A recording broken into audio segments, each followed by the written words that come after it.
Hey guys, we're back, and we are doing part 2 of our year-end awards. This is going to be talking about our top 5 matches of the year from all promotions. So, who wants to start first? Okay. Okay, yeah. Great start. And cut. Okay. Me? Yeah, Alright. you Yes, go ahead. For me, number 5, I went with Kevin Steen versus Micheal Elgin. Their match at I didn't write down the Glory show. by Honor, Glory by Honor, 11. That's right. I gave that 4.5 stars. I thought that was an incredible match, and it was a match that ROH needed desperately. Oh, yeah. It was one of those things that the company had gotten away from what it had been doing. They highlighted Steen as the champion, but then they made him into like this hardcore, almost garbage wrestler is what it felt like Cornette wanted him to look like. Yeah. And the whole company was just struggling. And Elgin at that point, he had beat Davey, but had floundered since. Hey, Hubert. Special My boy guest. Hubert, he's kind of nosy. But like I said, when it comes to after the Davey match, Elgin had floundered really. Yeah, definitely. I mean, his matches with Haas and Finley. And He had a pretty good match with Adam Cole at Boiling Point. I bet you would remember that. Yes. Adam Cole fanboy, right? Nonetheless, I felt like this is a match that all those people needed. It was the return of Mr. Wrestling, Kevin Steen. Yeah. And it was a showcase that Micheal Elgin was not a one-trick pony. Oh, yeah. And it was two, like, Big bigger guy, guys, yeah, huge. which you don't see very much in a Ring of Right. Honor. I will say right now, though, that match really surprised me at just how much agility and like, you know, mobility they show for just two guys that are huge, bulky guys. Like, and they did some stuff like I couldn't believe. Like, They proved that heavyweights don't have to wrestle that WWE style. Yeah, That's all baloney. Yeah, they proved that what big men can do in the ring when they give them the chance. And like, I'll give you that one. That was a great match. Yeah. My number 5 is actually CM Punk versus John Cena at Night of Champions from this past year. I think going into this match, I think a lot of people were kind of, I think a little bit like going downward on the CM Punk thing, especially like a lot of the fans of that because they were just like so tired of him not main eventing the show. They wanted to see him really showcase his ability and everything, and like Cena was kind of like floundering in the middle of a nowhere feud or whatever. And just this match, it almost had that atmosphere of Money in the Bank, where it felt like a big match fight, and you know, from just every single time they did a move, it just felt important. I'm sorry. And I'm corpsing. he's corpsing already. Jesus Christ! Get out of here. Yeah, get out of here. Professional wrestler. Sorry. You know, Jesus. That's unprofessional. That's why we're Oh fans. my God! Yeah. Send for the man, please. As I was saying, I think the match was great, and like the near falls were great, like some really good ones. And Cena doing a suicide dive out of the ring, that was just like holy shit! Like what the hell is he doing? I just want to mention that how awesome. One of my favorite moments of the year is when he did the suicide dive, and then the crowd chanted, "You still suck." yeah. He does like one of the most high-flying moves ever. But like also, I think the match would have been a lot better if they had that draw finish, and then they actually had a rematch at Hell in a Cell. If that had worked out, I think it would have been a lot better, the whole feud. And it's really a shame that didn't work out, especially because like it showed that WWE had planned to continue this feud, and that was they were going to do like a cheap finish. They were going to give it they were doing a draw, but it was going to be a reason for the draw. And like I really like that. And it's a damn shame it didn't work out. I felt like when I watched that, the draw finish, I was totally okay with that. Yeah, exactly. It worked. I want everybody to be clear. I do not like dusty finishes. Yeah. I do not like them. So that was something that I was okay with. Also, Cena doing a German suplex, he actually did a pretty good one off the second rope too. Like, you know, holy shit, man. It was a unique finish, at least. Okay. Are we giving a rating for the matches too? I did. I give it 4.5 stars. It was a really, really great match. Okay, I guess I can get my match ratings. I didn't rate them ahead of time, but you don't want to. Amateur. Yeah, I'm an amateur. I'll do them. My number 5 is CM Punk versus Daniel Bryan from Over the Limit. Good pick. I just thought it was awesome to see these two guys have a match for the WWE title in WWE, obviously, but I never thought I'd see these two guys. I was always a fan of these guys before they ever came to WWE. Daniel Bryan's been my favorite wrestler for a long time now, and CM Punk as well. And not only that, they just had a really sweet match. it was like they had a great technical match, lots of good wrestling, lots of holds, lots of submissions. And it wasn't like a finisher fest type match. It was just kind of like both these guys were so evenly matched. And I don't even think CM Punk didn't hit the GTS in that match, did he? He didn't. No, there was only. Yeah, there's only. They only did submission finishes. Yeah, I mean. That's right. Yeah, that's something. Yeah, so I mean, it wasn't.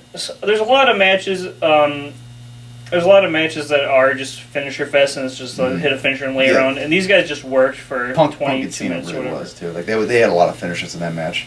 But yeah, I, like many others, don't think this is the best these guys can do against each other, though, and I'd like to see more, please. I'm waiting for an Iron Man match between those two. I want to see an Iron Man match. I don't know if I want to see that much Cena, but No, or I'm sorry. Yeah, I was thinking of your match. I'm sorry. Jesus, man. What the fuck?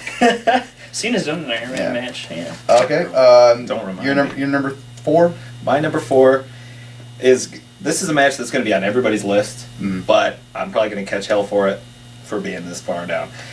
My number 4 was Undertaker versus Triple H Hell in a Cell at WrestleMania. Yeah. And that was, I also rated that 4.5 stars. I thought this was a great match. I remember the first time I saw it, I was underwhelmed by it. I think part of it was the first half of WrestleMania. I was very upset about. We'll get into that in another video. A storm is coming. But that was storytelling. Like, if you want a storytelling match, that's it, right there. That was one of those matches that you could watch the match. You didn't have to watch the entrances or the aftermath. You could watch the whole match, and you knew the whole story of their career, the importance of the cell, the importance of Michaels being involved. Yep. And it was just really well done. There's really nothing that you can really say about that. It was head and shoulders above their match from last year, in my opinion. Yeah, that was a really good match too, though. Yes, it was. Yeah. So that's saying something. And yeah, it was one of those things that in 5-10 years, everyone's going to remember that match. Oh yeah. And people are going to want to rewatch. That may be that's going to be hard to top it nobody's going to have a hard time topping that as a Hell in a Cell match after that match. Well, they don't seem too concerned about it. No, they don't. No. My number 4 was from P2G, Threemendous 3, a triple threat ladder match between Future Shock, the Young Bucks, and Super Smash Bros. For the P2G tag team titles. This match was just...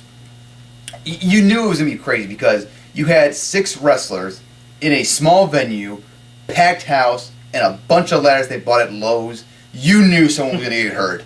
And this match was incredible. I wish I could have been there live because you could tell on camera you were missing stuff that was off camera, just by the commentators, they were talking about stuff and but the stuff on camera was great. I mean, these guys put their lives on the line and they delivered huge. I mean, you saw people getting hit hard with ladders. You saw this was tag team wrestling at its best this year. I think it was a spot fest, yes, but it was a spot fest that had a purpose and you could feel some of the spots and then just and also the finisher with Rick Knox pushing over the ladder and the crowd going ape shit, and then him diving over the top rope.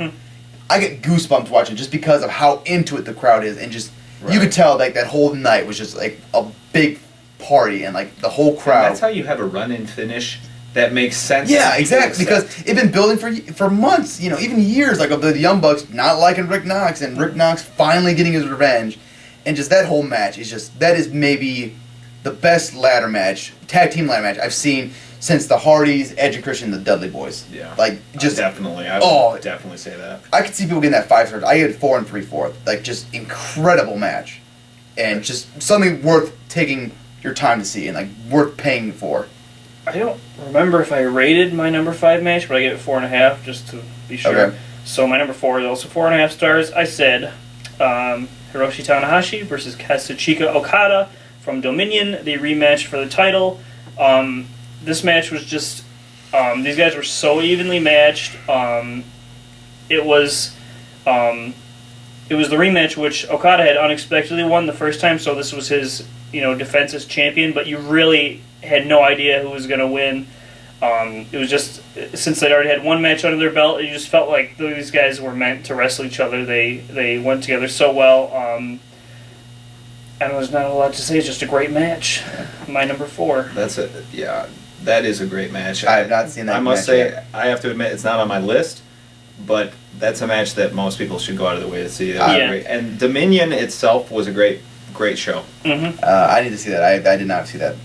So Number 3. All right, number 3. I went with what your number 4 for my number 3 was Super Smash Brothers versus the Young Bucks versus Future Shock, and in the ladder match. And I must say, this match, it blew me away. And the thing is, I saw it weeks after I heard the hype about it. So, when someone tells you you're about to see the best ladder match you've seen in 15 years, or maybe not that long, right? But in a decade, best tag team ladder match you've seen in 15 years. There's a lot of weight that comes behind that, and it definitely delivered. I must say, back. it'll be all right. I must say that this match was crazy, and like you said, the fact that it was in such a small venue, you like, and, you just were. I thought they were gonna hurt the crowd. If I can say one thing, like I loved Excalibur on the commentary, like basically like if this is the last PWG show, it's because we were sued and shut down because of someone getting hurt during the match. I must say, this match had absolutely jaw-dropping spots, and that. Let me just say, I have TMJ, so this was literally painful for me to watch. Okay, so that's my number 3, and I gave that 4 3/4 stars. Okay, my number 3 is your number 4. It is Triple H versus the Undertaker at WrestleMania in the Hell in a Cell. Basically, for all the reasons you said, it is if you watch their WrestleMania 27 match, that was just how much shit we can do in a match. We're just gonna do some crazy shit and we're gonna have a brawl. This match right here was a storytelling match. You just felt the story elements. You saw Shawn Michaels near tears in this match because of how these two guys that he respected and loved were literally trying to kill each other in this match. And Triple H beating Undertaker to death with that chair is just I was wondering how the hell is he gonna walk away from this? And I don't mean to interrupt. No, go ahead. But I remember the first time I watched it, I was like, I didn't like how over the top Michaels was, and I rewatched it and I realized that Taker was willing. The whole story was Taker was willing to die before he was going to lose that match, and that made sense why Michaels was so on top. And I will say right now though, I have rewatched that match, and a spot that still I cannot believe he kicked out of was the super kick into the pedigree that Taker took. That I still just cannot believe he kicked out of that. That is just it's a moment you instantly pop for, and just that whole match was something else entirely, and it saved WrestleMania. I think it brought WrestleMania back to life. Yeah, it brought it back to life for sure. And just that is a match that needs to be seen, and just it really was an end of an era. I think as cheesy as it does sound. Okay, my number 3 is one that both of you have already had on your list. I have the Young Bucks versus the Super Smash Brothers versus Future Shock, the triple threat ladder match from Threemendous 3. These guys have pretty much said it all. I mean, this match was I was afraid for these guys' lives. I was afraid for I don't know how somebody didn't die. I mean, this was just one of the craziest matches I've ever seen. It was just spot after spot after spot, and it's a spot fest, but the spots were so good. And it was just so unbelievable and innovative, and it's just something I've never even seen before. It was the feeling of the TLC matches all over again. Mm-hmm. Just you're hoping these guys will walk away, all walk away from it, and thankfully they did somehow. Yeah. But I mean, this match was just. This match had by far the most holy shit moments of any match of the year, and Matt Jackson or Nick Jackson spinning around with a ladder on his head and just cracking Kyle O'Reilly unprotected right. I mean, the whole match is just one crazy spot after crazy spot. It's each spot is just no way, no way. Yeah. So this is one of those matches for people that if you got a short attention span for wrestling at the moment, this is your match. You just I love every second. If you want to show your friends a match just to keep them entertained, for 5 minutes or. 5 minutes. 20 minutes, whatever. It feels like 5 minutes. It blows by. Yeah. Yeah, crazy. So that's a consensus top 5 match for all. Well, that was 3 for both of us. Yep.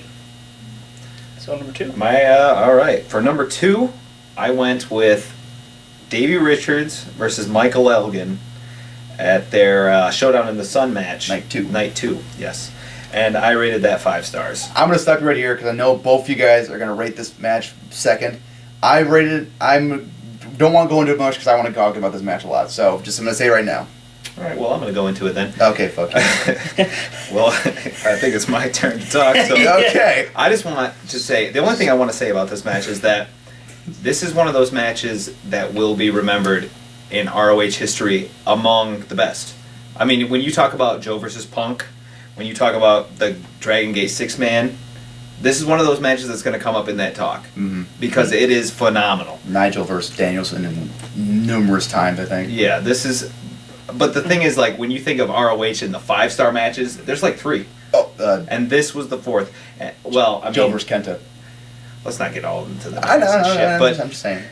I'm just saying that this match is going to be remembered. Oh, and Micheal yeah. Elgin solidified himself with this match. Hell yeah. 5 stars. Okay, you want to go next? Because you're probably going to say the same thing as him. I didn't rate the previous matches 4 3/4. My number 2 is also Elgin versus Richards. Most years this would be the match of the year, and honestly, when I saw this match, I didn't think it was going to be topped. When I first saw it, I gave it 4 3/4. I've since rewatched it, and I got to go 5. Same here.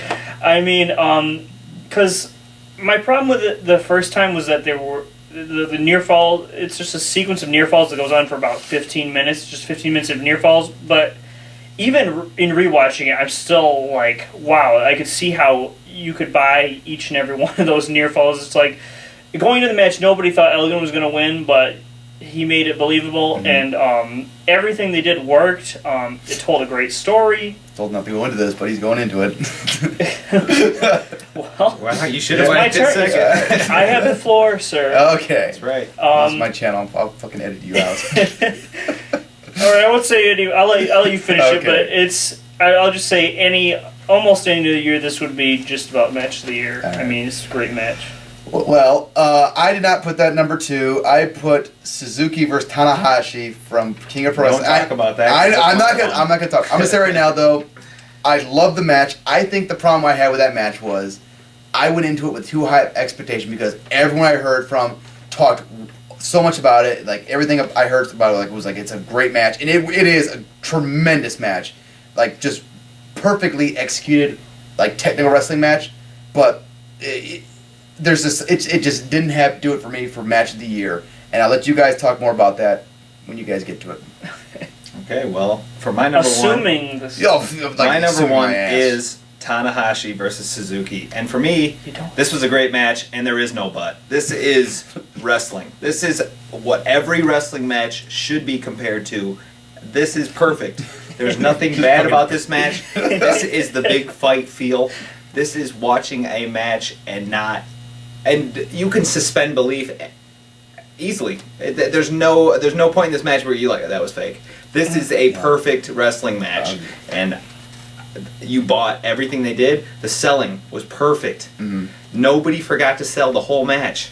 There's nothing bad about this match. I have nothing bad to say about this match. I can't say enough good about it. So I'm gonna let Justin take over. And I want to say one thing finish though. what I was Suzuki's knee sell, like I thought, like the guy had like blown his knee out, and the part where Tanahashi does the Dragon School and he counters it into the sleeper. That is awesome. I've never seen. Yes, that is a great. When I saw that match, and I was telling Smoke over here what to look out for, I was like, it's this reversal, and it's like, it's not like a crazy reversal. It's just like a quick little thing, but it's so fluid and it's so cool, and I've never seen it before. I've never seen that happen before, and like I'm just like. And the thing is, when he didn't tell me what it was, and when I watched it, I marked and I knew. I told you before, and you'll know when you see it. And it's just a little thing. Also, I don't know. You probably touched upon it, but like just.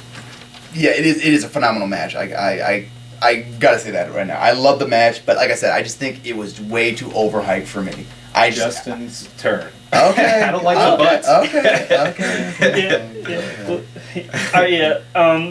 Tanahashi versus Suzuki, 5 stars, match of the year. I honestly, for what they set out to do, this was flawless. For the type of match they were trying to have, it's this is one of the best matches I've seen in years.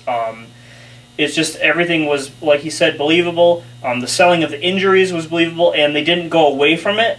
They were consistent with the selling, and it was just the psychology of it was incredible. Suzuki just played this nasty heel the whole time, and you just hated his guts. Oh yeah. And Tanahashi, it's like I got behind him. I forgot I was watching wrestling match. I was just like, oh my god, I want him to win so bad. And it wasn't like a finisher fest. It was just like whoever got an opening took advantage of it. I just thought this was one of the best matches in years. Okay. And I believe, correct me if I'm wrong, but I believe there was one pinfall attempt at the end. That's one thing I want to talk about. Is like the fact that they only had one pinfall, one finisher, and that was it. And like that's one thing if anything, it's worth checking out just to see like how they play that up. And like how they just like they don't go for finishers. And it's amazing to me that they had a match of the year, 5-star match, and it wasn't a finisher fest. Yeah. Mm-hmm. Amazing. Okay, my match of the year is one they've already talked about: Davey Richards versus Micheal Elgin at Showdown the Sun, Night 2. For me, this match is my match of the year just because I've watched it and rewatched it, and I still just I fall in love with this match. It is just so entertaining to watch. There are parts of this match where I'm just like, how the hell are these guys wrestling? The dragon suplex off the top rope that Elgin took, where he basically landed on his head. And, and again, Nigel McGuinness on commentary, where he's like, I have to stand up. He's getting winded watching this match. And, like, you're feeling that, like, intensity, that, like, drama. And, like, the moment where Elgin hit Richard with that high knee and hit the Elgin bomb and, like, Nigel's just like, that's it, cover him. Yeah. You believe for an instant, like, Elgin is going to win this right here. And just, it is a phenomenal match. And it's a star-making match. It's a match that proved why Elgin is the top guy, a future top guy in Ring of Honor. And it is going to be one of those matches that is remembered for years and years as one of the best matches ever done by Ring of Honor. And it's saying a mouthful. There are so many great matches in Ring of Honor, so many matches that could be 5 stars, but this is one that just is miles above almost anything you saw in Ring of Honor this year. Like it's just an extra level above almost any match you saw in Ring of Honor this year. And in my opinion, it's the match of the year just because of what it symbolized. It symbolized Micheal Elgin getting to that next level and taking the ball and running with it and becoming this huge star. And just for me, I cannot think of a better match from this year than that. Well, you can't go wrong with any of these matches mentioned, and I recommend that you... Every single match we mentioned, and there's so many more that we could mention. Oh, definitely. This year was made for one-on-one matches or just one match blow-off matches or whatever. Yeah. This year had a shitload of them. Chikara especially had some great ones. Almost every match that Kingston was in for the belt was great. I want to go out of my way and say, and this is an honorable mention for me, and a lot of people won't even put this in their top 10, maybe not top 20. Yeah. But I'm going to say, I said it in our last video, I'm going to say it again. Go see Sarah Del Rey versus Kazuchika. That is a match you must see. That for me was the Chikara match of the year up until like her match with Eddie Kingston and the matches that the Young Bucks had with Fist at Chikara Stars Rights. Sarah Del Rey and Eddie Kingston is a great match, but Her and Generico is another great one. There is so many great matches this year. This is a year to watch matches in wrestling. There are so many great ones. No excuses why you shouldn't check these matches out. Right. Justin, is there any honorable mentions that you must throw out there? Yes, and you know what it is. I have to throw out Undertaker versus Triple H and put it in my top 5, but it's definitely in my top 10. The matches they both mentioned were on our top 10. We're all on mine. They're all. Also, Austin Aries versus Robert Roode. I mean, that was a great match too. Yeah, the first. I would say the first match. Yeah, for the belt at Destination X was a great match. All right, but that's it for now. Before you start rambling some more, thanks again for joining us, and take care.